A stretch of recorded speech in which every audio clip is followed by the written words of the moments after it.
তো ভিউয়ার্স, আজকে আমি এক্সপ্লেনেশন করব 19 ফ্লোর ড্রামার এপিসোড 10, 11 এবং 12। আপনারা যারা এই ড্রামার আগের পর্বগুলো দেখেননি তাদের জন্য আমি কমেন্ট বক্সে লিংক দিয়ে রাখবো, আপনারা সেখান থেকে গিয়ে দেখে আসতে পারেন, অথবা ডেসক্রিপশন বক্সে লিংক দেওয়াই থাকে, সেখান থেকেও দেখে আসতে পারেন। তো চলুন দেরি না করে শুরু করা যাক। এপিসোড 10 এর শুরুতেই দেখি নান তিয়ানজিন কোম্পানিতে সে কন্ট্রাক্ট পেপারে সাইন করার জন্য এসেছিল। সেখানকার লোক তাকে জিজ্ঞাসা করে, আপনি কি এই কন্ট্রাক্ট পেপারে সাইন করতে চান? তখন সে চিন্তা করতে শুরু করে তার মাও তাকে তেমন একটা ভালোবাসে না, কারণ তার পা ভাঙা। এরপর সে ভাবতে থাকে সেই গেমের ভেতরে গেলেই সে সুস্থ হয়ে ওঠে আর তার পাও আগের মতো ঠিক হয়ে যায়। সেই গেমের ভেতরে যতই বিপদ হোক না কেন, এই গেমটা খেলে সে ভালোই মজা পায়। তাই বেশি কিছু না ভেবে সে তাদেরকে হ্যাঁ বলে দেয় আর সে কন্ট্রাক্ট পেপারে সাইন করে দেয়। এরপর সে বাড়ি ফিরে যাওয়ার জন্য বাস স্ট্যান্ডে বসেছিল, তখনই সেখানে বাওয়ান চলে আসে। বাওয়ানকে দেখে নান তাকে মিথ্যে কথা বলে। সে তাকে বলে, আমি বাজারে কিছু জিনিসপত্র নিতে এসেছিলাম, কিন্তু আমি সেগুলো খুঁজে পাইনি। এরপরে সেখানে বাস চলে আসে আর তারা দুইজন বাসে উঠে পড়ে। বাসের ভেতরে নানের টিকিট নিতে একটু দেরি হচ্ছিল। এটা দেখে একটা ছেলে তাকে বলে, তাড়াতাড়ি কাজ শেষ করো, তোমার কাজ শেষ করতে এত সময় লাগছে কেন? কিন্তু সেই প্যাসেঞ্জার ছেলেটি তো আর জানতো না যে নানের দাঁড়িয়ে থাকতে কত সমস্যা হয়। একেই তো লাঠি নিয়ে দাঁড়িয়ে থাকতে তার অনেক সমস্যা হয়ে যায়, এরপরে আরেক হাত দিয়ে ফোন চালাতে হচ্ছে। এটা শুনে বাওয়ান নানকে সাপোর্ট করার জন্য সেই প্যাসেঞ্জারকে বলে, তোমার এত বেশি কথা বলার কোনো প্রয়োজন নেই, সে তার কাজ করছে। এরপর নান আর বাওয়ান যখন তাদের সিটে গিয়ে বসে, তখন নান তাকে ধন্যবাদ জানায়, কারণ বাওয়ান নানের হয়ে কথা বলেছে। এরপর নান তাকে জিজ্ঞাসা করে সে এখানে কি করছে। তখন বাওয়ান তাকে জানায়, আমি তোমাকে যে গেমের ব্যাপারে বলেছিলাম সেই গেমের কিছু নিয়ম আছে, যার কারণে তারা আমাকে ডেকেছিল কন্ট্রাক্ট পেপারে সাইন করার জন্য। এটা শুনে নান তাকে জিজ্ঞাসা করে, তাহলে তুমি কি সেই কন্ট্রাক্ট পেপারে সাইন করেছো নাকি করনি? তখন বাওয়ান তাকে বলে, আমি ভেবেছিলাম ডোডো হয়তো সেই গেম থেকে বেরিয়ে গেছে, যার কারণে তারা আমাকে ডোডো এর ব্যাপারে কোনো ইনফরমেশনই দিচ্ছিল না। আর যদি ডোডো গেম নাই খেলে তাহলে আমার গেম খেলেও কোনো লাভ নেই। কিন্তু এরপরেও আমি সেই কন্ট্রাক্ট পেপারে সাইন করেই ফেলেছি আর মনে মনে আশা করি যে ডোডোও সেই গেমটা খেলবে, কারণ ডোডো আমার থেকে অনেক বেশি বুদ্ধিমান এবং অনেক বেশি স্ট্রংও আছে এবং সে আমার প্রাণও বাঁচিয়েছে। এসব কিছু শুনে তো নানের মন অনেক ভালো হয়ে যায় আর সে স্মাইল করতে শুরু করে, কারণ বাওয়ান ডোডো এর অনেক প্রশংসা করছিল, যেটা আসলে নানি ছিল। পরের সিনে লেকে দেখি সে জুনিয়র ভিডিওর আইপি অ্যাড্রেসের মাধ্যমে জেনে ফেলেছিল যে জুনিয়র ভিডিওটা কোন লোকেশন থেকে আপলোড করা হয়েছে, আর সেই লোকেশন অন্য কোথাও না বরং সেই কলেজেরই লাইব্রেরি ছিল, যার কারণে লেই দ্রুত সেই লাইব্রেরিতে পৌঁছে যায়। লে একজন টিচার ছিল, তাই সে খুব সহজেই লাইব্রেরির সিসিটিভি ক্যামেরার ভিডিও ফুটেজ দেখতে পায়। সে যখন ওই ভিডিও ফুটেজটা দেখে তখন সে অনেক বেশি অবাক হয়ে যায়, কারণ জুনিয়র সেই ভিডিওটা অন্য কেউ না বরং কুইং আপলোড করেছিল। এরপর লেই দ্রুত কুইং এর কাছে যায় আর তাকে বলে, আমি জেনে ফেলেছি যে জুনিয়র সেই ভিডিওটা তুমি আপলোড করেছিলে। আমি তোমাকে ঠিকভাবে চিনি না, কিন্তু এরপরেও আমি এটা বুঝতে পারছি না যে তুমি তো জুনিয়র বেস্ট ফ্রেন্ড, কিন্তু তারপরেও তুমি তার এই ভিডিওটা এইভাবে গ্রুপে কিভাবে পোস্ট করেছো? আর তুমি কি এই বিষয়ে শিওর আছো যে জুনিয়র এই ধরনের কাজ করতে পারে যেটা ভিডিওতে দেখানো হয়েছে? এই সবকিছু শোনার পর কুইং একটুও ভয় পায় না আর লেইকে সরাসরি বলে দেয়, আমি জানি আমি কি করেছি আর সে ভিডিওটা আমি ইচ্ছা করেই গ্রুপে পোস্ট করেছিলাম, কারণ আমি জুনিয়র কাছ থেকে জানতে চেয়েছিলাম যে যারা ভীতু মানুষ তারা কি সবসময় একাই থেকে যায়, যেভাবে চুনিও আমাকে একা করে দিয়েছে। পরের সিনে জিয়াংকে দেখি সে বাওয়ানের কাছে এসেছিল কিছু টাকা নেওয়ার জন্য, যাতে সে ওই টাকা হাসপাতালে জমা দিয়ে ইয়ানকে হাসপাতাল থেকে বের করে আনতে পারে। কিন্তু বাওয়ান তাকে বলে, আমার কাছে এত টাকা নেই, কারণ আমার বাবা আমাকে শুধু পকেট খরচ দেয়, যে টাকা দিয়েও আমি ঠিকভাবে চলাফেরা করতে পারি না, তাহলে আমি তোমাকে এতগুলো টাকা কিভাবে দিব? অন্যদিকে চুনিওকে দেখি সে ডেলিভারি ম্যান সেজে ডাক্তার জিয়ার অ্যাপার্টমেন্টে গিয়েছিল তার সাথে দেখা করার জন্য, কিন্তু সেখানে পৌঁছানোর পর চুনিও সিকিউরিটি গার্ডের কাছ থেকে জানতে পারে যে ডাক্তার জিয়া তার অ্যাপার্টমেন্ট চেঞ্জ করে নিয়েছে। ডাক্তার জিয়া এখন আর এখানে থাকে না। চুনিও এই ব্যাপারে কথা বলছিল, তখনই তার কাছে তার দাদির ফোন আসে। কল রিসিভ করার পর তার দাদি তাকে জানায়, তোমার কলেজের সিনিয়র আমার কাছে এসেছে কিছু কাগজে সাইন করানোর জন্য। মানে চেঞ্জি তার দাদির কাছে গিয়েছিল কিছু কাগজপত্র নিয়ে সেখানে তার দাদির সই করানোর জন্য। এটা শুনে চুনিও অনেক রেগে যায় আর সে তার দাদিকে বলে, আমি যতক্ষণ না বাড়িতে পৌঁছাচ্ছি ততক্ষণ তুমি কোনো ধরনের কাগজে সাইন করবে না। অন্যদিকে জিয়াংকে দেখি সে এখনো কোনো টাকার ব্যবস্থা করতে পারেনি, তাই সে ইয়ানের বাড়িতে যায়। সেখানে শুধুমাত্র ইয়ানের দাদিই থাকতো।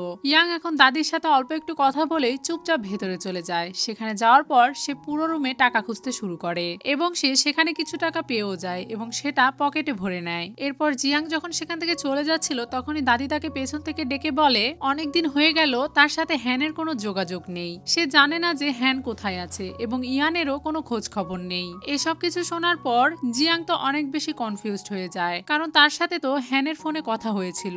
যদি সে তার সাথে কথা বলতে পারে তাহলে সে দাদির সাথে এতদিনও কেন কথা বলেনি। এসব কিছু ভেবে সে দাদিকে সান্ত্বনা দিয়ে বলতে শুরু করে, এসব কিছু নিয়ে আপনার চিন্তা করার কোনো প্রয়োজন নেই। হ্যান আর ইয়াং দুইজনই ট্যুরে গিয়েছে একটা কাজের সুবাদে, তাই তারা খুব দ্রুতই ফিরে আসবে। দাদি তাদের জন্য অনেক পরিশ্রম করত, তাই জিয়াং তাকে বলে আপনার এত পরিশ্রম করার কোনো প্রয়োজন নেই, কারণ আপনার নাতিরা আপনার জন্য ইনকাম করছে। এটা শুনে দাদি তাকে বলে এই সব কিছু তো আমি নিজের জন্য করছি, আমি তো শুধু তোমাদের তিনজনের জন্য বিয়ের উপহার রেডি করছি, তাই আমার বেশি চিন্তা করার কোনো প্রয়োজন নেই। এখানে দাদির কথা শুনে আমরা বুঝতে পারছিলাম যে দাদি তাদের তিনজনকেই সমান ভালোবাসে, যদিও হ্যান আর জিয়াং তার নিজের নাতি নয়, কিন্তু তারা যেহেতু ছোটবেলা থেকে একসাথেই বড় হয়েছে তাই দাদি তাদেরকে সমান চোখেই দেখে আর তাদেরকে সমানভাবেই ভালোবাসে। আর সেজন্যই সে তাদের তিনজনের বিয়ের জন্যই টাকা জড়ো করছিল। এই সবকিছু শুনে জিয়াং এখন মনে মনে আফসোস করছিল, মনে মনে সে কষ্ট পাচ্ছিল, কারণ একটু আগেই সে যে কাজটা করেছে সেটা একদমই খারাপ। এসব কিছু ভেবে ইয়াং গ্র্যান্ডমাকে বলে আবারও ইয়ানের ঘরে যায় আর যেখান থেকে টাকাগুলো নিয়েছিল সেখানেই পুনরায় রেখে দেয়। শুধু এতটুকুই নয়, এবার জিয়াং এর মানি ব্যাগে যে টাকা ছিল সেই সব টাকা বের করে সে ওখানে রেখে দেয় আর সেখান থেকে চলে যায়। অন্যদিকে চেনজিকে দেখি সে চুনিয়র দাদিকে বলছিল আপনার নাতনি কলেজে এইসব কাজ করেছে, তাই আপনি যদি চান সে অনেক বড় কোনো সাজা না পাক তাহলে আপনি এই কাগজে সাইন করে দিন। এটা শোনার পরে চুনিয়র দাদি তাকে সরাসরি বলে আমি জানি আমার নাতনি কখনোই এই ধরনের কাজ করতে পারে না, তার ব্যবহার একটু কড়া হতে পারে কিন্তু সে এতটাও খারাপ মানুষ নয়, আমি তাকে সম্পূর্ণ বিশ্বাস করি। তারা দুজন এসব কথা বলছিলই তখনই সেখানে চুনিও চলে আসে। চুনিও অনেক বেশি রেগেছিল, সে আসার পর চেনজিকে নিয়ে বাইরে চলে যায় তার সাথে আলাদাভাবে কথা বলার জন্য। এখানে চেনজি চুনিওর সামনে ভালো সাজার নাটক করছিল আর তাকে বলছিল আমি এই সব কিছু তোমার ভালোর জন্যই করছি, তাছাড়া তোমাকে কলেজ থেকে বের করে দেওয়া হবে এবং তোমার ফিউচারও নষ্ট হয়ে যাবে। তখন চুনিও তাকে বলে আমি জানি আমি কি করেছি, তাই আমার জন্য তোমার এত কষ্ট করার কোনো প্রয়োজন নেই, আর আমি জানি তুমি যে কাজগুলো করছো সেসব কিছু ইচ্ছা করেই করছো যাতে তুমি অন্যদেরকে ইমপ্রেস করতে পারো, কারণ অন্য কারোর লাইফ ভালো থাকলো নাকি নষ্ট হয়ে গেল এতে তোমার কিছুই যায় আসে না। আর সব শেষে আমি তোমাকে একটাই কথা বলতে চাই, ভবিষ্যতে যত বড়ই ঘটনা ঘটে যাক না কেন তোমার যেন সাহস না হয় আমার বাড়িতে এইভাবে আসার। আমার এটা জানার কোনোই প্রয়োজন নেই যে তুমি কত বড় মানুষ অথবা কত ছোট, কিন্তু এরপর থেকে আমার বাড়িতে আর কখনো এভাবে আসবে না। এই সিনটা এখানেই কাট হয়ে যায় এবং পরের সিনে লেই আর কুইংকে দেখি। লেই কুইংকে এমন একটা দোকানে নিয়ে গিয়েছিল যেখানে অনেকগুলো বিড়াল ছিল। সেখানে যাওয়ার পর কুইং দেখতে পায় যে বিড়ালটাকে সে রাস্তায় দেখেছিল সেই বিড়ালটা সুস্থ সবল ভাবে এই দোকানে উপস্থিত আছে। এরপর সেখানে ওই দোকানের মালিক আসে আর তাদেরকে বলে এই বিড়ালটাকে চুনিওই এখানে নিয়ে এসেছিল এবং চুনিও আমাদেরকে এই বিড়ালটার খেয়াল রাখার জন্য অনেকগুলো টাকাও দিয়েছে। এসব কিছু শোনার পরে কুইং মনে মনে ভাবতে শুরু করে সে চুনিওকে যতটা খারাপ ভেবেছিল চুনিও আসলে ততটাও খারাপ নয়, সে তাকে ভুল বুঝেছিল। চুনিও তো সবার খেয়াল রাখে। এরপর সে তার স্কুল লাইফের কথা মনে করতে শুরু করে যে কিভাবে যখন অন্য ছেলে মেয়েরা তাকে জ্বালাতন করত তখন চুনিও এসে তাকে বাঁচাতো এবং তাদের সবার সাথে লড়াই করত। এরপর কুইং এটাও বুঝতে পারে যে চুনিও তাকে এই জন্যই সেই বক্সের ভেতরে ঠেলে দিয়েছিল যাতে সে তাকে প্রোটেক্ট করতে পারে। এসব কিছু বুঝতে পারার পর কুইং মনে মনে অনেক খুশি ছিল যে চুনিও তাকে অনেক ভালো বন্ধু ভাবে এবং এটার সাথে সাথেই সে মনে মনে অনেক গিল্টি ফিল করতে শুরু করে, কারণ তার কারণেই কলেজে চুনিওর এত বদনাম হয়ে গেছে, যেটার কারণে চুনিওকে তো এখন কলেজ থেকে বের করে দেওয়ার কথাও হচ্ছে। এর মানে সে অনেক বড় একটা ভুল করে ফেলেছে। তখন লেই তাকে বলে এখনো সবকিছু শেষ হয়ে যায়নি, এখনো সময় আছে সবকিছু ঠিক করার। রাতে যখন চুনিও হোস্টেল রুমে ফিরে আসে তখন নান তাকে ভালো মন্দ জিজ্ঞাসা করে, তার সাথে সে এটাও জিজ্ঞাসা করে টিচার তোমাকে খুঁজছিল, সে কি তোমার উপরে অনেক বেশি রাগ দেখিয়েছে? এটা শুনে সুবিন তাকে বলে অফকোর্স তাকে অনেক বেশি বকা হয়েছে, কারণ সে অনেক বড় ভুল করেছে। এরপর সে তাদেরকে বলে চুনিওর আমাকে ধন্যবাদ জানানো উচিত, কারণ চুনিওকে কলেজ থেকে বের করে দেওয়া হচ্ছিল, কিন্তু আমার ইনফ্লুয়েন্সারদের সাহায্যে চুনিওকে কলেজ থেকে বের করে দেওয়ার কথা বাদ দেওয়া হয়েছে। এটা শুনে চুনিও এবার চুপ থাকে না, আর তাকে বলে যদি সত্যি আমি এই সব কিছু করতাম তাহলে তোমার বলার পরেও কি আমার সাথে কিছু হয়েছে? একদিক দিয়ে তোমার সব কাজ ব্যর্থ হয়ে গিয়েছে। আর যদি সবাই এটা জানতে পারে যে আমি এই কাজ করিনি তাহলে তোমরা যে ভুল ধারণা সবার মাধ্যমে ফেলিয়েছো সেই সব কিছুর কারণে তোমরা মিথ্যুক প্রমাণ হয়ে যাবে। তোমরা যে এইসব বিষয় মানুষের মধ্যে এত বেশি ছড়িয়ে দিচ্ছ এতে আমার কিছুই যায় আসে না, কারণ এটার ফলে আমি আরো ভালো জানতে পারবো যে কে আমাকে বিশ্বাস করে আর কে আমাকে অবিশ্বাস করে। কারণ যারা আমাকে বিশ্বাস করবে তারা এইসব কিছু দেখার পরেও কিছুই যায় আসবে না। চুনিও তো সুবিনের উপরে অনেক রেগে গিয়েছিল, কিন্তু সুবিনও মনে মনে ভাবছিল চুনিওর মধ্যে অনেক বেশি অহংকার রয়েছে। একে তো আমি তাকে হেল্প করেছি কিন্তু এরপরেও সে আমার সাথে এই ধরনের কথা বলছে। তাদের মধ্যে এসব কথা চলছিল তখনই সুবিন খেয়াল করে গ্রুপে আরো একটা ভিডিও আপলোড হয়েছে, যেটা দেখার পরে তারা সবাই আসলে বুঝতে পারে যে চুনির কোনো দোষই ছিল না। সেই ভিডিওতে বিড়ালের দোকানদার সবাইকে ক্লিয়ার ভাবে বলে দেয় যে চুনিও ওই বিড়ালটিকে অনেক খারাপ অবস্থায় তাদের কাছে নিয়ে এসেছিল। শুধু তাই নয়, চুনিও আমাদেরকে টাকাও দিয়েছে সে বিড়ালের দেখাশোনা করার জন্য। চুনিও একদমই কোনো খারাপ কাজ করেনি। এই ভিডিওটা এখন সবার কাছে পৌঁছে গিয়েছিল। এটা দেখে সুবিন বুঝতে পারে যে সে চুনিওকে ভুল বুঝেছিল।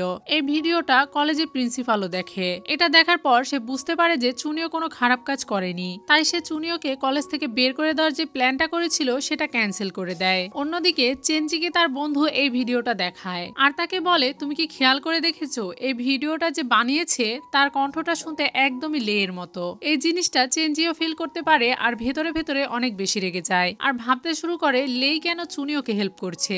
এরপর সে নিজের রাগকে লুকিয়ে হাসতে হাসতে তার বন্ধুকে বলে এটা লেই হতে পারে না, হতেও পারে অন্য কোনো ব্যক্তির কণ্ঠ লেইয়ের সাথে মিলে যায়। অন্যদিকে চুনিওকে দেখি সে অনেক হ্যাপি ছিল, কারণ সে এখন জানতে পেরেছিল যে লেই তার উপরে অনেক বিশ্বাস করে। চুনিও লেইকে SMS করে দেখা করতে বলে। এত রাত হয়ে গেছে এরপরেও লেই তার সাথে দেখা করার জন্য চলে আসে। এরপর তারা দুজন একটা পার্কে গিয়ে বসে আর সেখানে গেম রিলেটেড কথাবার্তা বলে যে তারা দুজন কিভাবে এই গেম থেকে বেরিয়ে আসতে পারে। তখন লেই তাকে জিজ্ঞাসা করে তুমি কি কাউকে সন্দেহ করো? তখন চুনিও তাকে বলে না, আমি জানি তারা সবাই উল্টোপাল্টা কাজ করে কিন্তু এরপরও তারা সবাই সিধে সাদা, তারা সবাই কোনোভাবেই আমাদের ধোকা দিতে পারবে না। এটা শুনে লেই তাকে জিজ্ঞাসা করে তুমি তো সব মানুষের ব্যাপারে আমাকে বলে দিলে কিন্তু আমার ব্যাপারে তো আমাকে বললে না, তুমি কি আমাকে বিশ্বাস করো?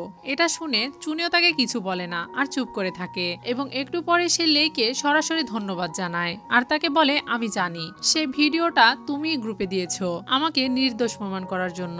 এই মুহূর্তটা তাদের জন্য অনেকটা স্পেশাল ছিল, কারণ তাদের দুজনের মনেই কিছু কিছু একটা হচ্ছিল। তারা দুইজনই দুজনকে ফিল করতে পারছিল, কিন্তু তখনই সেখানে সিকিউরিটি গার্ড চলে আসে আর তাদেরকে জিজ্ঞাসা করে তোমরা দুজন এত রাতে এখানে কি করছো? তারা দুজন না চাইলেও এখন এই স্থানটা তাদেরকে ত্যাগ করতে হয়। এরপর লেই চুনিওকে তার হোস্টেল পর্যন্ত এগিয়ে দিতে চায়। সেখানে যাওয়ার পর চুনিও লেইকে জিজ্ঞাসা করে তুমিও তো আমাকে বলনি, তুমি কি আমাকে বিশ্বাস করো? তখন লেই তাকে বলে এই গেমটা অনেক বেশি কঠিন ছিল, যদি তুমি আমার সাথে না থাকতে তাহলে আমি অনেক আগে এই গেম থেকে বেরিয়ে যেতাম। কত রকম বিপদ আমি তোমার সাথে অতিক্রম করেছি। লেই তাকে সরাসরি উত্তর না দিলেও তার কথার মানে বোঝা যাচ্ছিল যে সে তাকে অনেক বিশ্বাস করে। এরপর চুনিও সেখান থেকে চলে যায়। সে চলে যাওয়ার পর লেই তার পকেট থেকে একটা স্মাইলি স্ট্যাম্প বের করে। সেটা দেখতে দেখতেই তার ছোটবেলার একটা স্মৃতি আমাদেরকে দেখানো হয়, যেখানে ছোট্ট চুনিও লেইকে এই স্ট্যাম্পটা দিয়ে বলেছিল এটা তোমাকে সাহায্য করবে খুশি থাকার জন্য। পরের সিনে জিয়াংকে দেখি সে একটা দোকানে বসে ড্রিঙ্কস পান করছিল। সে অনেক বেশি ড্রিঙ্কস করে ফেলেছিল আর তার অতীতের কথা ভাবছিল। অতীতে তারা তিন বন্ধু মিলে অনেক বেশি মজা করত, একে অপরের সাথে কত রকমের খুনসুটি করত। এসব কিছু ভেবে সে ওখানে বসেই কান্না করছিল। একটু পরে তাদের সবার ফোনে আবারও সেই গেমে যাওয়ার জন্য টাইম উঠতে শুরু করে। এখানে বাওয়ান বারবার উইশ করছিল যাতে গেমের ভেতরে যাওয়ার পর তার দৌড়ের সাথে দেখা হয়ে যায়। অন্যদিকে লেই তার ল্যাপটপে সে অপরিচিত ব্যক্তির সাথে কথা বলছিল, যে তাকে SMS এ জানায় যে যারাই এই গেমে হেরে যাচ্ছে তারা সবাই কোমায় চলে যাচ্ছে এবং তোমাদের সবার বডিতে একটা চিপ লাগানো আছে যেটার মাধ্যমে তারা তোমাকে যেভাবে ইচ্ছা সেভাবে চালাতে পারবে, তাই তোমাদের সাবধান থাকা উচিত। অন্যদিকে কুইনকে দেখি সে চুনিওর দিকে তাকিয়ে কান্নাকাটি করছিল আর মনে মনে বলছিল আমি তোমার সাথে যা করেছি তার জন্য তুমি আমাকে ক্ষমা করে দিও। এর কিছুক্ষণ পরেই সেই গেমটা শুরু হয়ে যায় আর তারা সবাই ওই গেমের ভেতরে চলে যায়, যেখানে সব প্লেয়াররা একটা বাক্সের ভেতরে বন্দী ছিল, যে বাক্সের দরজা এক সাইড থেকে খোলা ছিল এবং তাদের সবাইকে শিকল আর দড়ি দিয়ে বেঁধে রাখা ছিল। তারা চাইলেই সেখান থেকে বেরিয়ে আসতে পারবে না। তখনই তারা সবাই আবারও সেই ডেভিল স্পিরিটটাকে তাদের সামনে দেখতে পায়, কিন্তু যখনই সে তাদের দিকে ঘুরে তাকায় তখন তারা সবাই দেখতে পায় এটা আসলে কুইন। কুইনকে দেখে তাদের ওই ডেভিল স্পিরিটের কথা মনে পড়ে যায়। এদিকে কুইন কুইংও সেই ডেভিল স্পিরিটের মতোই পোশাক পরেছিল এবং দেখতে দেখতেই তার চোখও কালো হয়ে যায় আর স্মাইল করতে শুরু করে। তখন তাদের সবার এটা মনে পড়ে যায় যে আগের গেমে সেই ইভিল স্পিরিটটা তাদের সবাইকে বলেছিল তাদের মধ্যে যে কোনো একজনকে ওই বাক্সের ভেতরে পাঠিয়ে দিতে হবে এবং যে ওই বাক্সের ভেতরে থাকবে সে আগে গিয়ে ইভিল স্পিরিট হয়ে যাবে। আর এই গেমটা কমপ্লিট করার জন্য যে কোনো একজনকে কুরবানি করতে হবে আর এটা একমাত্র সেই বাছাই করতে পারবে যে এই বাক্সের ভেতরে যাবে। আর তারা যেহেতু সেই বাক্সের ভেতরে কুইংকে পাঠিয়েছিল তাই সে এখন ইভিল স্পিরিট হয়ে গেছে আর এখন কুইংকে তাদের মধ্যে যে কোনো একজনকে মেরে ফেলতে হবে এই গেমটা কমপ্লিট করার জন্য। এমনিতেও কুইং অনেক ভীতু টাইপের মেয়ে ছিল তাই সে চাইলেই যে কাউকে মেরে ফেলতে পারতো না, কিন্তু কুইং এর মাইন্ডের ভেতরে সেই ইভিল স্পিরিট আসে আর তাকে বোঝাতে থাকে সে যাতে তাদের মধ্যে একজনকে মেরে ফেলে। সে বারবার কুইংকে বোঝাচ্ছিল যাতে সে তাদের মধ্যে যে কোনো একজনকে খুব তাড়াতাড়ি মেরে ফেলে। সে তাকে এভাবে বোঝাচ্ছিল আর বলছিল তুমি কি চাও না চুনিও তোমাকে ভালো বন্ধু ভাবুক? তুমি কি চুনিওর কাছে নিজেকে প্রমাণ করতে চাও না যে তুমিও তার একটা অনেক ভালো বন্ধু? তুমি আজকে চুনিওকেও প্রমাণ করে দাও যে তুমি তাকে প্রোটেক্ট করতে চাও এবং তুমি কতটা সাহসী। যাও তুমি চুনিওকে প্রোটেক্ট করো এবং তার অনেক ভালো বন্ধু হয়ে যাও। এই লেভেলটাই ছিল স্যাক্রিফাইস করার। তাই কুইং হাজার চেষ্টা করলেও যে কোনো একজনকে তো মরতেই হবে। চুনিও তো সেই ইভিল স্পিরিটের কথা শুনে প্রচন্ড ভয় পাচ্ছিল আর সে ওই ইভিল স্পিরিটের কথা মানতে চাইছিল না, কিন্তু সেই ইভিল স্পিরিট চুনিওর মৃতদেহ তাকে দেখিয়ে ভয় দেখায়, যেটা দেখে তো সে অনেক ভয় পেয়ে যায় আর তার দেওয়া সেই চাকুটা হাতে নিয়ে তাদের সবার দিকে এগিয়ে যেতে থাকে। সে তাদের সবার দিকে তাকিয়ে তাকিয়ে দেখছিল। তখন সে ডিসাইড করে সে জিয়াংকে মেরে ফেলবে, কারণ সে সবসময় ফালতু বকবক করে আর সে যদি মারাও যায় তাহলে কারোর কিছু যায় আসবে না। চুনিও ভয়ে ভয়ে জিয়াং এর দিকে এগিয়ে যাচ্ছিল। এটা দেখে জিয়াং তাকে জিজ্ঞাসা করে তুমি কি আমাকে মারতে চাও? তাহলে এসো আমাকে মেরে দেখাও। তখন চুনিও বুঝতে পারে যে এই গেমে তাদের মধ্যে একজনকে বলি দেওয়া হবে আর সেজন্যই কুইং জিয়াংকে মারার জন্য তার দিকে এগিয়ে যাচ্ছে, কিন্তু বোকা জিয়াং এটা বুঝতে পারে না আর সে কুইংকে উল্টাপাল্টা কথা বলে রাগিয়ে দিচ্ছিল। সে তাকে দুর্বল এবং ভীতু বলছিল আর তাকে বলছিল তোমার সাহস থাকলে আমাকে মেরে দেখাও। অন্যদিকে সেই ইভিল স্পিরিটটাও তাকে বারবার ম্যানিপুলেট করছিল। তখনই তার স্কুল লাইফের সেই ঘটনার কথা মনে পড়ে যেখানে অন্যান্য শিক্ষার্থীরা তাকে অনেক জ্বালাতন করত এবং নানানভাবে তাকে বুলি করত। এসব কিছু ভাবতে ভাবতে সে অনেক রেগে যায়, যার কারণে সেই ইভিল স্পিরিটটা এখন কুইং এর উপর পুরোপুরি কবজা করে নিয়েছিল আর এখন চুনিওর সম্পূর্ণ চোখও কালো হয়ে যায়। চুনিও রেগে যখনই জিয়াংকে মারতে যাবে তখনই কুইং তাকে ডাকে আর তাকে আজে বাজে কথা বলতে শুরু করে। চুনিও কুইংকে বলতে শুরু করে তুমি অনেক খারাপ আর তোমার সাথে এরকমটাই হওয়া উচিত। তুমি এতটাই দুর্বল যে তুমি কারোর জন্যই কিছু করতে পারো না। একেই তো কুইং এর ভেতরে রাগ অনেক বেশি বেড়ে গিয়েছিল, কিন্তু চুনিও এখন তাকে আরো বেশি রাগিয়ে দেয় যাতে সে জিয়াংকে ছেড়ে দিয়ে তার কাছে যায়। শুধু এতটুকুই নয়, চুনিও তাকে এসব বলতে বলতে নিজের হাতের বাঁধনও খুলছিল যাতে সে কুইংকে যে কোনো মূল্যে শান্ত করতে পারে, কিন্তু কুইং তার সামনে আর চুনিওকে দেখতে পাচ্ছিল না। সে তার সামনে ওইসব শয়তান স্টুডেন্টদের দেখতে পাচ্ছিল যারা তাকে প্রতিদিন অত্যাচার করত। চুনিও এসব বলতে বলতে তার কাছে এগিয়ে আসে আর তাকে শান্ত করার জন্য জড়িয়ে ধরে, কিন্তু ততক্ষণে কুইং তার পেটে চাকু ঢুকিয়ে দিয়েছিল। কিন্তু এরপরেও চুনিও কুইংকে কিছুই বলে না আর সে তাকে ওভাবেই জড়িয়ে ধরে থাকে এবং সে বলতে থাকে তুমি আমার অনেক ভালো বন্ধু, আমি কখনোই তোমার কথায় রাগ করব না আর এই কারণেও আমি তোমাকে কখনো ভুল বুঝবো না যে তুমি আমার পেটে চাকু মেরে দিয়েছো, কারণ তুমি আমার বেস্ট ফ্রেন্ড। সে এইসব কিছু বলছিল তখনই চুনিওর চোখ আবারও আগের মতো হয়ে যায় আর তার জ্ঞান ফিরে আসে। তখন কুইং বুঝতে পারে সে আসলে কত বড় ভুল করে ফেলেছে এবং সে বারবার চুনিওর কাছ থেকে ক্ষমা চাইতে শুরু করে, কিন্তু ততক্ষণে অনেক দেরি হয়ে গিয়েছে। সে অলরেডি চুনিওকে চাকু মেরে দিয়েছিল। এরপর তার চুনিওর সাথে কাটানো অতীতের কিছু কথা মনে পড়তে শুরু করে। সে যখন একা হয়ে পড়তো তখন কিভাবে চুনিও তার সঙ্গ দিত এবং তার কেয়ার করত। স্কুল ছুটির পর যখন সবাই চলে যেত এবং কুইং একা হয়ে যেত আর অন্য সব বদমাশ স্টুডেন্টদের ভয়ে সে একা বাড়িতে ফিরতে পারতো না, তখনই চুনিও কিভাবে যেন তার কাছে চলে আসতো আর তার কাঁধে হাত রেখে তাকে নিয়ে সেখান থেকে চলে যেত। চুনিও সবসময়ই তাকে রক্ষা করেছে। এই সব কিছু ভেবে সে ওই চাকু দিয়ে তার নিজের গলায় কেটে ফেলে, কারণ কুইং এভাবে চুনিওকে মরতে দিতে পারে না আর এটা একটা অনেক ভালো সুযোগ ছিল চুনিওর কাছ থেকে তার ক্ষমা চাওয়ার। তাই চুনিওর মারা যাওয়ার আগে সে নিজের গলা কেটে ফেলে এবং একদিক দিয়ে এই গেমে সে নিজেকে স্যাক্রিফাইস করে দেয়। আর সে চুনিওর দিকে তাকিয়ে তাকে বলে, চুনিও, আমি এখন অনেক স্ট্রং হয়ে গেছি, তাই না? ফাইনালি আমি তোমাকে প্রোটেক্ট করতে পেরেছি। তোমাদের সবার কাছে আমি ক্ষমা চেয়ে নিচ্ছি, কারণ আমি তোমাদের সবাইকে অনেক কষ্ট দিয়েছি। এরপর কুইং চুনিওর দিকে হাত বাড়িয়ে দেয়, ঠিক যেভাবে চুনিও কুইং এর দিকে হাত বাড়িয়ে দিয়েছিল। আর তখনই তার মৃত্যু হয়ে যায়। এটা দেখে তারা সবাই অনেক কষ্ট পায় আর কান্না করতে শুরু করে। যেহেতু এই গেমে যে কোনো একজনের জীবন স্যাক্রিফাইস করতে হতো, আর কুইং অলরেডি তার জীবন দিয়ে দিয়েছে, তাই এই গেমটা এখানেই শেষ হয়ে যায়। সকালে যখন চুনিওর ঘুম ভাঙে তখন সে দেখতে পায় নান কুইং এর ঘুম ভাঙানোর চেষ্টা করছে।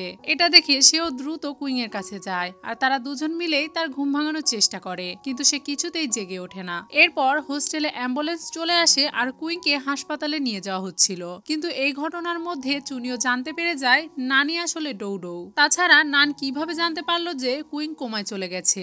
নানও বুঝতে পেরেছিল যে চুনিও তার ব্যাপারে সব সত্য কথা জেনে গিয়েছে, তাই সে তার কাছে আসে আর তাকে বলে সে যাতে তার পরিচয় কারো কাছে বলে না দেয়। এরপর চুনিও কুইংকে নিয়ে হাসপাতালে চলে যায়। সেখানে লেই জিয়াং আর লিনও আসে। এবার তারা কুইংকে অন্য আরেকটা হাসপাতালে ভর্তি করেছিল, তাই যখনই কুইং এর রিপোর্ট আসে তখন তারা জানতে পারে কুইং এর ব্রেনে একটা চিপ ঢোকানো আছে। এর মানে তাদের সবাইকে তাদের ব্রেনে ঢোকানো এই চিপের মাধ্যমে কন্ট্রোল করা হচ্ছে। তখন তারা ডাক্তারকে জিজ্ঞাসা করে এই চিপটা তারা কিভাবে বের করবে। তখন ডাক্তার তাদেরকে জানায় এই চিপ বের করা অনেক রিস্কের কাজ, এতে চুনিওর প্রাণও যেতে পারে অথবা সে সারা জীবনের জন্য কোমায় চলে যেতে পারে। এই সবকিছু শোনার পরেও তারা চাইছিল যে চুনিওর ব্রেন থেকে সেই চিপটা বের করা হোক, কিন্তু তখনই লেয়ের কাছে একটা কল আসে আর তাকে হুমকি দেওয়া হয়। তাকে বলা হয় এই চিপের সম্পূর্ণ এক্সেস তাদের কাছে আছে, যদি ভুল করেও তারা এই চিপ ব্রেন থেকে বের করার চেষ্টা করে তাহলে সে তাদের সবাইকে একসাথে কোমায় পাঠিয়ে দিতে পারবে, এমনকি যে বন্ধুরা এখন কোমায় আছে তাদের প্রাণও নিয়ে নিতে পারবে। আমার এক ক্লিকে সবকিছু ধ্বংস হয়ে যেতে পারে। এরপর সেই লোকটা লেইকে আরো বলে তোমাদের কাছে দুইটা অপশন আছে। প্রথম অপশন, তোমরা এই গেমটাকে এখানেই ছেড়ে দাও, কিন্তু তোমাদের যে বন্ধুরা কোমায় চলে গিয়েছে তারা কখনোই আর ফিরে আসবে না। আর দ্বিতীয় অপশন এটাই, যদি তোমরা চাও তোমাদের বন্ধুরা কোমা থেকে ফিরে আসুক তাহলে তোমাদের এই গেমটাকে কন্টিনিউ খেলতে হবে। এর মানে এই পুরো গেমটা তাদেরকে শেষ পর্যন্ত খেলতে হবে, এরপরেই তাদের কোমায় চলে যাওয়া বন্ধুরা ফিরে আসবে। এটা বলার পরে সেই লোকটি তো কল কেটে দেয়, কিন্তু এবার তারা সবাই মিলে চিন্তায় পড়ে যায়। চুনিও আর লেই তো এই গেমটা শেষ পর্যন্ত খেলতে চায়, কারণ তারা চায় তাদের বন্ধুদের ফিরিয়ে আনতে, কিন্তু অন্যরা এখন জেনে গিয়েছিল যে এই গেমে তাদের জন্য কত বিপদ অপেক্ষা করছে, তাই তারা এই গেমটা কিভাবে খেলবে। তারা সবাই এই বিষয়ে কথা বলছিল, তখনই চুনিও খেয়াল করে কুইং এর মা হাসপাতালে চলে এসেছে। তাকে দেখে চুনিও দ্রুত তার কাছে যায় আর তাকে সান্ত্বনা দিতে শুরু করে। চুনিওর মা তো কান্না করতে করতে অনেক ভেঙে পড়ে। এরপর যখন সে তার মেয়ের কাছে গিয়ে তার এই অবস্থা দেখে তখন সে তাকে বলতে শুরু করে তুমি তো এই কলেজে ভর্তি হয়েছে শুধুমাত্র এইটা ভেবে যাতে তুমি সারা জীবন চুনিওর সাথে থাকতে পারো। তাকিয়ে দেখো তোমার বেস্ট ফ্রেন্ড এখানেই দাঁড়িয়ে আছে, তুমি তাড়াতাড়ি উঠে পড়ো। এসব কিছু দেখে তো চুনিওর মন আরো বেশি খারাপ হয়ে যায় আর সে তাদের দুজনকে রুমের ভেতরে রেখে বাহিরে চলে আসে। বাহিরে বসে চুনিও একটা চিঠি পড়ছিল যেটা সে কুইং এর টেবিল থেকে পেয়েছিল। সেই চিঠিতে কুইং তার সব দোষ স্বীকার করে নিয়েছিল আর সে এটাও ভালোভাবে লিখেছিল ওই ভিডিওটা সে নিজেই পোস্ট করেছিল, যার কারণে এখন সে অনেক বেশি গিল্টি ফিল করছে। আর এখানে কুইং চুনিওর কাছ থেকে ক্ষমাও চেয়েছে। এই চিঠিটা পড়ার পরে চুনিওর অনেক খারাপ লাগতে শুরু করে। তখনই আমরা দেখতে পাই চুনিও ভালোভাবে জানতো যে কুইং তার অনেক বেশি কেয়ার করে। ছোটবেলায় যখন চুনিও তার ক্লাসের হোমওয়ার্ক করে নিয়ে গিয়েছিল না তখন টিচার তাকে সাজা দিয়েছিল আর ক্লাসের সবচেয়ে লাস্ট বেঞ্চের পিছনে তাকে দাঁড় করিয়ে দিয়েছিল। এদিকে কুইং তার হোমওয়ার্ক কমপ্লিট করেছিল, কিন্তু এরপরেও সে তার টিচারকে ওইটা দেখায় না আর তাকে বলে সেও হোমওয়ার্ক করেনি, যাতে টিচার তাদের দুজনকে একসাথে পানিশমেন্ট দেয়। এমনকি কলেজের প্রথম দিন যখন কুইং চুনিওর সাথে দেখা করতে আসে তখন চুনিও কুইং এর দিকে তাকিয়ে তাকে খেয়াল করেছিল যে সে তাকে দেখে কতটা খুশি ছিল, আর চুনিও কুইংকে এখানে দেখে অনেক খুশি হয়েছিল। পরের সিনের লেইকে দেখি সে লিনের কাছে যায় আর তাকে জিজ্ঞাসা করে আপনি কি এই গেমটাকে কন্টিনিউ করতে চান। তখন লিন তাকে জানায় আমার ছোট একটা পরিবার আছে, যদি আমার কিছু হয়ে যায় তাহলে তাদের দেখাশোনা কে করবে। আমি অনেক বেশি চিন্তিত আছি আর আমার অনেক টাকার প্রয়োজনও নেই, তাই আমি যদি এই গেমটা নাও খেলি তাহলেও কিছু যায় আসবে না। এর মানে লিন এই গেমটা খেলতে চাইছিল না, কিন্তু এরপরেও সে লেইকে জানায় আমি এটার ব্যাপারে ভেবে তোমাকে জানাবো। তখন লেই তাকে বলে আপনি যদি এই গেমটা খেলতে চান তাহলে আজকে সন্ধ্যায় আপনি আমার সাথে ক্যান্টিনে দেখা করবেন। এরপর লেই সোজা চলে যায় জিয়াং এর কাছে আর তাকে সব সিচুয়েশনের ব্যাপারে জানিয়ে তাকে জিজ্ঞাসা করে তুমি কি এই গেমটা কন্টিনিউ করতে চাও। তখন জিয়াং তাকে অ্যান্সার দেয় এটা আমার বিষয়, তাই এই ব্যাপারে আমি নিজেই ভেবে নিব। এটা শুনে লেই তো ভেবেছিল জিয়াং এই গেমটা অবশ্যই খেলবে, কারণ তার বন্ধুকে তার ফিরিয়ে আনতে হবে। কিন্তু আসলে জিয়াং এই বিষয়ে ভাবছিল, আর সে নিজেই চিন্তা করে বের করতে পারছিল না যে সে এই গেমটা খেলবে নাকি খেলবে না। আর এখানে জিয়াং এটা ভেবেও অনেক চিন্তিত ছিল যে যদি সে নিজেও কোমায় চলে যায় তাহলে হ্যান আর ইয়াংকে কে কোমা থেকে বের করবে, আর তাদের দাদিমার দেখাশোনাই বা কে করবে। এখন যেহেতু সে সজ্ঞানে আছে, তাই সে কমসে কম তাদের দাদির যত্ন নিতে পারবে আর তার দেখাশোনা করতে পারবে। এসব কিছু ভেবে জিয়াং সেখান থেকে চলে যাচ্ছিল। তখন লেই তাকে পেছন থেকে ডেকে বলে, যদি তুমি এই গেমটা খেলতে চাও তাহলে আজকে সন্ধ্যায় তুমি আমার সাথে ক্যান্টিনে দেখা করতে এসো। এরপর জিয়াং আবারও ইয়ানের দাদির সাথে দেখা করতে যায়। সেখানে যাওয়ার পর সে দূর থেকে দেখতে পায় দাদি স্টিল অনেক পরিশ্রম করছে যাতে সে কিছু টাকা জমাতে পারে। জিয়াং চাইছিল যে ইয়াং এর দাদি এত পরিশ্রম যাতে না করে আর নিজেকে একটু বিশ্রাম দেয়, কারণ তার বাচ্চারা এখন এতটা বড় হয়ে গিয়েছে যে তাকে রোজগার করে খাওয়াতে পারবে। তাকে এভাবে পরিশ্রম করতে দেখে জিয়াং এর অনেক খারাপ লাগছিল, কিন্তু এটা ভেবেও তার অনেক খারাপ লাগছিল যে দাদির এই বুড়ো বয়সে তার নাতিও তার পাশে নেই এখন, কারণ তার নাতি এখন কোমায় চলে গিয়েছে।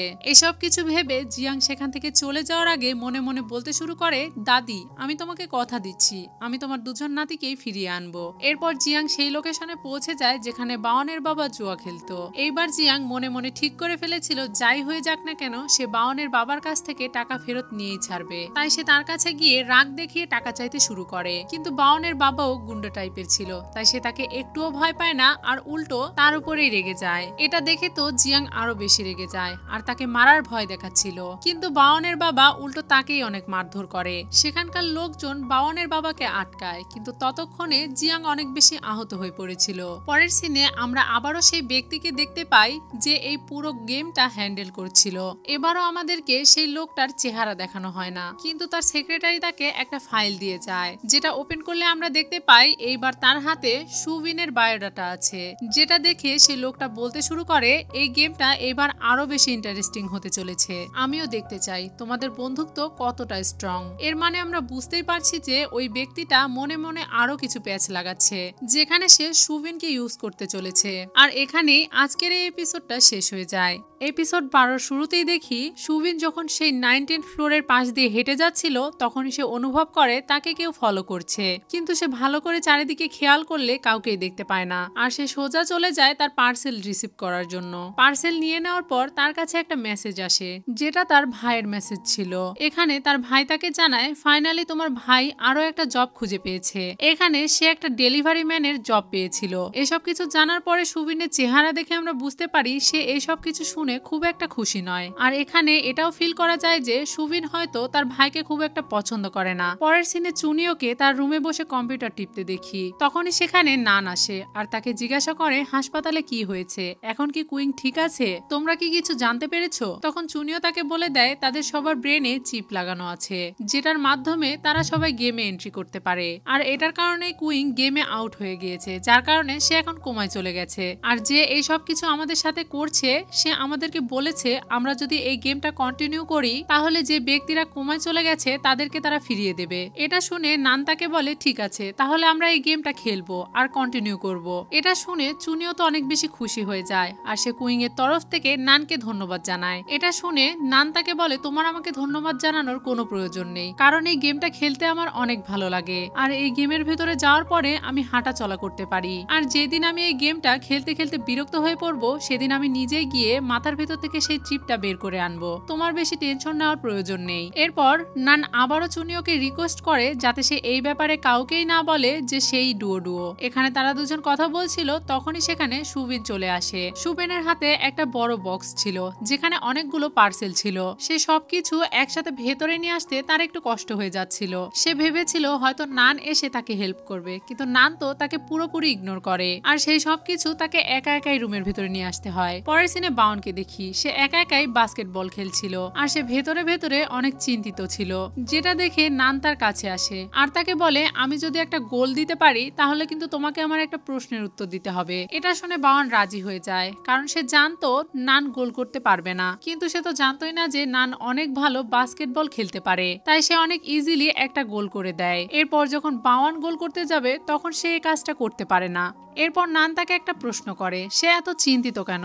তখন বাওয়ান তাকে বলে, আমি এত চিন্তিত কারণ গেমে অনেক বেশি বিপদ, যার কারণে আমি সেই গেমটা খেলতে চাই না। কিন্তু আমার সবচেয়ে বেশি চিন্তা ডৌডৌকে নিয়ে। সে এই গেমের ব্যাপারে কিছুই জানে না। আমি চাই তার সাথে যোগাযোগ করতে এবং তার কাছে গিয়ে তাকে সবকিছু বলে দিতে, যাতে সে এই গেমটা আর কন্টিনিউ না করে। কিন্তু আমি বুঝতেই পারছি না যে আমি সেই মেয়েটিকে কিভাবে খুঁজে বের করব। এটা শুনে নান তাকে বলে, তোমার বেশি টেনশন করার প্রয়োজন নেই, কারণ এখন সেও হয়তো জেনে গিয়েছে যে এই গেমটা কতটা বিপজ্জনক। আর তার কাছে যদি এই গেমটা ভয়ঙ্কর মনে হয় তাহলে সে নিজেই এই গেম থেকে লিভ নিয়ে নেবে। এটা শুনে বাওয়ান তাকে বলে, না, সে এই গেম থেকে যাবে না, কারণ সে আমাদের সবার থেকে বেশি বুদ্ধিমান, তাই সে এত সহজে এই গেমটাকে ছাড়বে না। এটা শুনে নান মুচকি মুচকি হাসতে শুরু করে আর খুশি হয়ে যায় এবং বাওয়ানকে বলে, ঠিক আছে, আর তার প্রশংসা করতে হবে না। তখন বাওয়ান তাকে বলে, আমি তাকে রক্ষা করতে চাই। আমি তাকে কিভাবে বলবো যে এই গেমটা কতটা ভয়ঙ্কর? আমি তার সাথে কিভাবে যোগাযোগ করব? এটা শুনে নান তাকে বলে, তোমার বেশি চিন্তা করার প্রয়োজন নেই। তুমি যখনই গেমের ভেতরে এন্ট্রি নিবে তখন তুমি তাকে সবকিছু বলে দিবে। এছাড়াও তুমি গেমের ভেতরে থেকে তাকে রক্ষা করতে পারো। নানের এই বুদ্ধিটা বাওয়ানের অনেক ভালো লাগে আর সে খুশি হয়ে নানের গাল টেনে ধরে তাকে বলে, তুমি অনেক বেশি স্মার্ট। অন্যদিকে লিনকে দেখি সে ক্যান্টিনের ভেতরে বসে শুধুমাত্র কুইং এর কথাই ভাবছিল আর তার মনে হতে থাকে কুইং কতটা নরম হৃদয়ের মানুষ ছিল আর সে সবসময়ই সবার সাথে ভালো ব্যবহার করত। এসব কিছু ভেবে সে এখন ডিসাইড করে সে এই গেমটা কন্টিনিউ খেলবে, যাতে সে কুইংকে বাঁচাতে পারে। আর এই কারণেই লিন চলে যায় লেয়ের সাথে দেখা করার জন্য ক্যান্টিনে, যেখানে লেই লিনকে তার সাথে দেখা করার জন্য বলেছিল।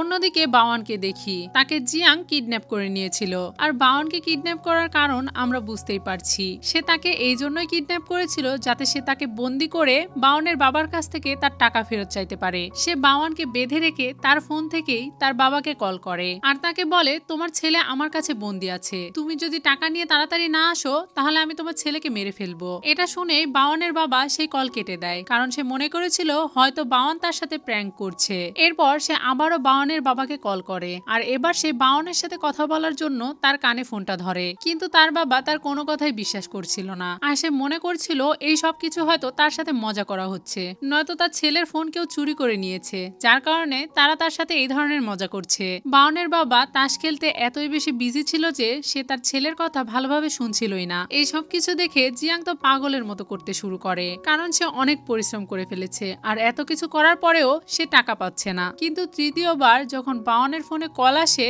তখন সে কল রিসিভ করে সরাসরি বলতে শুরু করে দেয়, তুমি যদি তোমার ছেলে বাওয়ানকে বাঁচাতে চাও তাহলে টাকা নিয়ে খুব দ্রুতই এইখানে চলে আসো, না হলে আমি বাওয়ানকে মেরে ফেলবো। তখনই আমরা দেখতে পাই এই কলটা বাওয়ানের বাবা করেনি, বরং এই কলটা লেই করেছিল। লেই বাওয়ানকে ফোন করে জিজ্ঞেস করতে চাইছিল যে সে আজকে তার সাথে দেখা করতে যাবে কি যাবে না, কিন্তু এখন লেই এসব কিছু শুনে অনেক বেশি কনফিউজড হয়ে যায় আর সে কল কেটে দিয়ে সবাইকে জানায় জিয়াং বাওয়ানকে কিডন্যাপ করে নিয়েছে আর এইসব কিছু হয়তো সে টাকার জন্যই করেছে, আর যদি সে টাকা না পায় তাহলে হতে পারে সে বাওয়ানকে মেরে ফেলবে। এইসব কিছু বলার পরে সে চুনিও আর লিনকে নিয়ে সেই জায়গাতে পৌঁছে যায় যেখানে জিয়াং তাদেরকে টাকা নিয়ে আসার জন্য বলেছিল। জিয়াং এর বলা লোকেশনে পৌঁছে যাওয়ার পর লেই এখন চুনিওকে একটা ক্রেডিট কার্ড দেয় আর তাকে বলে, আমি যখন জিয়াংকে বাহিরে নিয়ে চলে আসব তখন তুমি তাকে এই ক্রেডিট কার্ডটা দিয়ে দিও, আর যদি ভেতরে কোনো সমস্যা হয় তাহলে তুমি দ্রুত পুলিশকে কল দিবে যাতে তারা এসে সবকিছু হ্যান্ডেল করতে পারে। এটার বলার পরে সে ভেতরে চলে যায়। ভেতরে যাওয়ার পর লেই আর লিন তাদের দুজনকে দেখে অনেক বেশি অবাক হয়ে যায়, কারণ সেখানে যাওয়ার পর তারা দুজন দেখতে পায় বাওয়ান আর জিয়াং তাদের বডি মাসাজ করাচ্ছে। মানে বাওয়ানের বাবাকে হুমকি দেওয়ার পর এখন তারা আরামে বডি মাসাজ করিয়ে নিচ্ছে। অন্যদিকে চুনিও যখন বাহিরে বসেছিল তখন সে একটা লোককে দেখতে পায়। সেই লোকটা মাস্ক পরেছিল। তাকে দেখে চুনিওর অনেকটা সন্দেহজনক মনে হয়। সেই লোকটা ভেতরে গিয়ে অন্য আরেকজনের সাথে কথা বলতে শুরু করে। তখন আমরা দেখতে পাই সেই লোকটা অন্য কেউ না বরং ডাক্তার জিয়া ছিল।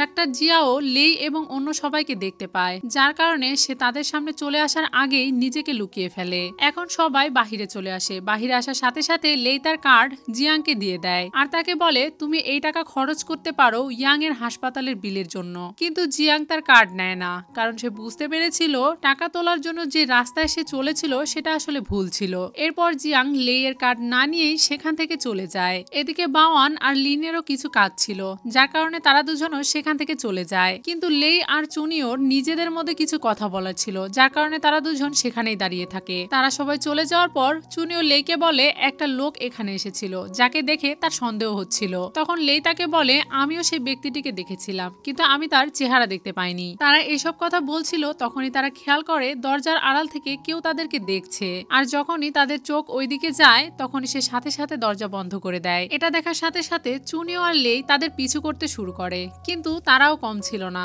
তাই তাদের সামনে ধরা খাওয়ার আগেই তারা সেখান থেকে পালিয়ে যায়। পরের সিনে সুয়ানকে দেখি, সে তার ডেলিভারি করা বক্সগুলোর মধ্যে একটা বক্স খোলে আর সে দেখতে পায় তার কাছে এমন একটা জিনিস এসে পৌঁছেছে যেটা সে অর্ডারই করেনি। আর সেই বক্সের ভিতরে অন্য কিছুই ছিল না, বরং সেই গেমিংটাই ছিল, যেটা দেখার সাথে সাথে সুবিন খুশি হয়ে পড়ে ফেলে। অন্যদিকে বাওয়ানকে দেখি, সে তার বাবার কাছে গিয়েছিল যাতে সে বাওয়ানের টাকা তার বাবার কাছ থেকে চাইতে পারে। বাওয়ান অনেকটা সাহস জগিয়ে তার বাবাকে বলেই ফেলে জিয়াং এর টাকা তার ফেরত দিয়ে দেওয়া উচিত, আর এরকম ভাবে কারো কাছ থেকে টাকা নেওয়া উচিত নয়। কিন্তু বাওয়ানের বাবা তার কথা শুনে তার উপরে অনেক বেশি রেগে যায়। শুধু এতটুকুই নয়, এখানে বাওয়ান আর তার বাবার মধ্যে অনেক বেশি ঝামেলাও হয়ে যায়। তাদের লড়াই এতটাই বেশি বেড়ে যায় যে বাওয়ানের বাবা তাকে বলে, আজকের পর তুমি আমার ছেলে নাও। তারা দুজন একে অন্যের সাথে ঝামেলা করছিল, এদিকে অন্য লোকেরাও তাদেরকে ধরে রাখতে পারছিল না। এর মাঝখানে জিয়াংও সেখানে চলে আসে এবং জিয়াং এর সাথেও বাওয়ানের বাবার তর্ক হতে শুরু করে, কিন্তু সবশেষে জিয়ান বাওয়ানকে নিয়ে সেখান থেকে চলে যায়।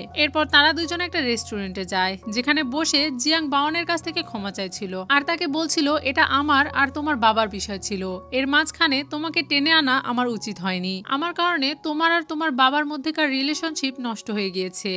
কিন্তু বাওয়ানের এসব কিছুতে যায় আসে না, কারণ তার দিক থেকে তার বাবা যার কাছ থেকেই টাকা নিক না কেন সময় মতো তাকে ফেরত দিয়ে দেওয়া উচিত। তারা দুজন নিজেদের মধ্যে কথা বলছিল, তখনই জিয়াং এর কাছে কোম্পানির পক্ষ থেকে কল আসে আর তাকে জানানো হয় বাওয়ানের বাবা যে টাকা নিয়েছিল সে ফাইনালি সেই টাকাগুলো ফেরত দিয়ে দিয়েছে। এটা শুনে তো জিয়াং অনেক বেশি খুশি হয়ে যায় আর খুশি হয়ে বাওয়ানকে চুমু খেতে শুরু করে। আর তার এত খুশি হয়ে যাওয়ার কারণ আরেকটাও ছিল, এই টাকা ফেরত আসার কারণে এখন জিয়াং কোম্পানির পক্ষ থেকে 10% বোনাস পাবে। অন্যদিকে লেই আর চুনিওকে গেমের বিষয়ে কথা বলতে দেখি, তখনই তাদের কাছে বাওয়ান আর জিয়াং আসে এবং তাদেরকে জানায় তারাও এখন এই গেমটা কন্টিনিউ খেলতে চায়। চুনিও আর লেই তাদের দুজনকে দেখে তো অনেক বেশি অবাক হয়ে যায়, কারণ এখন তারা এটা বিশ্বাসই করতে পারছিল না যে এটা কি তারাই যারা কিছুদিন আগেও একে অন্যের সাথে লড়াই করত, কিন্তু এখন তাদের দুজনের মধ্যে এত বেশি মিল। জিয়াং তাদেরকে বলে আজকের পর থেকে যদি বাওয়ানকে কেউ ডিস্টার্ব করে অথবা তার ক্ষতি করার চেষ্টা করে তাহলে সে তার খবর করে ফেলবে।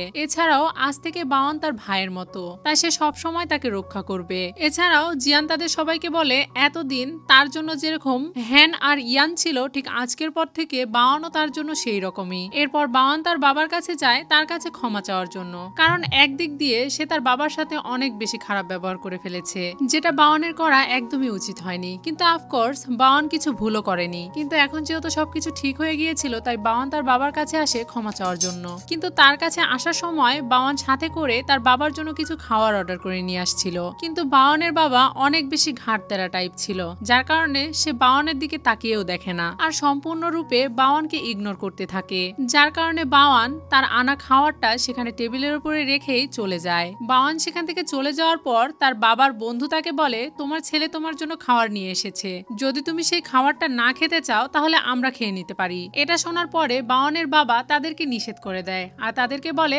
আজকের গেম এই পর্যন্তই, বাকি গেম আমি কালকে খেলবো। এটা বলে সে ওই খাওয়ারটা নিয়ে ওখান থেকে চলে যায়। এটা দেখে আমরা বুঝতে পারি একদিক দিয়ে বাওয়ানের বাবা তাকে ক্ষমা করে দিয়েছিল। পরের সিনে সুবিনকে দেখি, সে বসে বসে গ্রুপ চ্যাট দেখছিল, তখনই সে তার ফোনে থাকা একটা ভিডিও অন করে, যে ভিডিওটা তার রিহার্সেলের ছিল। তখনই আমরা একটা ফ্ল্যাশব্যাক দেখতে পাই, সে যখন রিহার্সেল করছিল তখন সেখানে তার ভাই চলে এসেছিল। তার ভাই যাতে তাকে দেখতে না পায় এই কারণে সে একটা ছেলেকে জড়িয়ে ধরে, কিন্তু তার ভাই তাকে অলরেডি দেখে ফেলেছিল। কিন্তু সে যখন বুঝতে পারে তার বোন তার সাথে কথা বলার ভয়ে তার কাছ থেকে লুকাচ্ছে, তখন সে মন খারাপ করে ওখান থেকে চলে যায়। সুবিন কেন তার ভাইকে পছন্দ করে না, কেন সে তার ভাইয়ের সাথে দেখা করতে এবং কথা বলতে চায় না, এটা তো আমরা সামনের এপিসোডেই জানতে পারবো। এসব কিছু ভেবে সুবিনের মন অনেক খারাপ হয়ে যায়, কিন্তু একটু পরেই সে নিজেই নিজের মুড ঠিক করে ফেলে আর দ্রুত মেকআপ করতে শুরু করে, কারণ একটু পরেই সে সোশ্যাল মিডিয়াতে লাইভ করতে শুরু করবে। একটু পরে সুবিন লাইভ করার জন্য তার ফোনটা সেট আপ করছিল, তখনই সে দেখতে পায় আপনা আপনি তার ফোনে গণনা হতে শুরু করে। এটা দেখে সে অবাক হয়ে যায় আর আজকের এই এপিসোডটি এখানেই শেষ হয়ে যায়। তো ভিউয়ার্স, এই ড্রামাটা আপনাদের কাছে কেমন লেগেছে কমেন্ট বক্সে কমেন্ট করে অবশ্যই জানাবেন। আর এই ভিডিওর পরবর্তী পর্ব দেখতে চাইলে আমার চ্যানেলে সাবস্ক্রাইব করে বেল বাটনে অলে ক্লিক করে রাখবেন, যাতে ভিডিও পোস্ট করার সাথে সাথে নোটিফিকেশন সবার আগে আপনার কাছে পৌঁছে যায়। আজকের মতো এখানেই বিদায়, কথা হবে অন্য কোনো ভিডিওতে।